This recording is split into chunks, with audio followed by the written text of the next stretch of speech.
ಕುಮಟಾದ ಪ್ರಭು fitness ಸೆಂಟರ್ನಲ್ಲಿ ತರಬೇತಿ ಪಡೆಯುತ್ತಿರುವ ರಾಘವೇಂದ್ರ ಶೇಟ್ ಅವರು ಕರ್ನಾಟಕ ರಾಜ್ಯ ಮಾಸ್ಟರ್ಸ್ ಮತ್ತು ದಕ್ಷಿಣ ಕನ್ನಡ ಹಾಗೂ ಉಡುಪಿ ಜಿಲ್ಲಾ ಪವರ್ ಲಿಫ್ಟಿಂಗ್ ಸ್ಪರ್ಧೆಯಲ್ಲಿ 2 ಚಿನ್ನದ ಪದಕ ಪಡೆದು ಜಿಲ್ಲೆಗೆ ಕೀರ್ತಿ ತಂದಿದ್ದಾರೆ.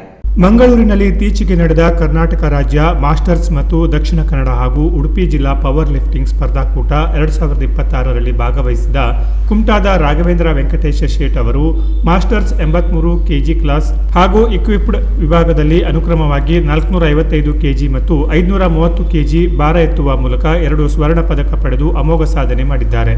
ಜನವರಿಯಲ್ಲಿ ಹರಿಯಾಣದ ಫರೀದಾಬಾದಿನಲ್ಲಿ ನಡೆದ ರಾಷ್ಟ್ರೀಯ ಪವರ್ ಲಿಫ್ಟಿಂಗ್ ಸ್ಪರ್ಧೆಯಲ್ಲಿ 6ನೇ ಸ್ಥಾನ ಪಡೆದ ರಾಘವೇಂದ್ರ ಕಳೆದ ವರ್ಷ ಮಂಗಳೂರಿನಲ್ಲಿ ನಡೆದ ರಾಜ್ಯ ಮಟ್ಟದ ಸ್ಪರ್ಧೆಯಲ್ಲಿ ರಜತ ಪದಕ ಪಡೆದಿದ್ದನ್ನು ಇಲ್ಲಿ ಸ್ಮರಿಸಬಹುದು.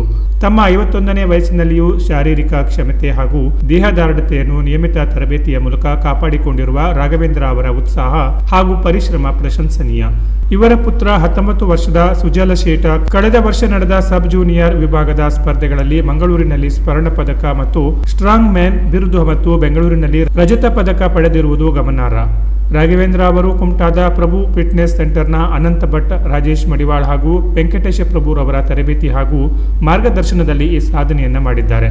ಭಾರ ಎತ್ತುವ ಸ್ಪರ್ಧೆಯಲ್ಲಿ ಕುಮಟಾ ಪಟ್ಟಣದ ಪ್ರತಿಭೆಗಳು ರಾಜ್ಯ ಹಾಗೂ ರಾಷ್ಟ್ರೀಯ ಮಟ್ಟದಲ್ಲಿ ಹೆಸರು ಮಾಡುತ್ತಿರುವುದು ಸಂತಸದ ಸಂಗತಿಯಾಗಿದ್ದು, ಕ್ರೀಡಾಭಿಮಾನಿಗಳಿಂದ ಮೆಚ್ಚುಗೆ ವ್ಯಕ್ತವಾಗಿದೆ. ಅಲ್ಲದೆ ದೈವಜ್ಞ ಬ್ರಾಹ್ಮಣದ ಸಮಾಜದ ಕ್ರೀಡಾ ಸಾಧನೆ ಮಾಡುವುದು ಬಲು ಅಪರೂಪ. ಆದರೆ ಇವರು ಈ ಸಮಾಜದಲ್ಲಿ ಯಾರೂ ಮಾಡದಿರುವ ಸಾಧನೆ ಮಾಡಿರುವುದು ನಿಜಕ್ಕೂ ಸಮಾಜಕ್ಕೂ ಒಂದು ಹೆಮ್ಮೆಯ ಸಂಗತಿಯಾಗಿದೆ. ಸಮಾಜ ಬಾಂಧವರು ಕೂಡ ಈ ಬಗ್ಗೆ ಅಭಿಮಾನ ವ್ಯಕ್ತಪಡಿಸಿ ಮುಂದಿನ ಸ್ಪರ್ಧೆಯಲ್ಲೂ ಯಶಸ್ಸು ದೊರೆಯಲಿ ಎಂದು ಹಾರೈಸಿದ್ದಾರೆ. Canara plus news, Kumta.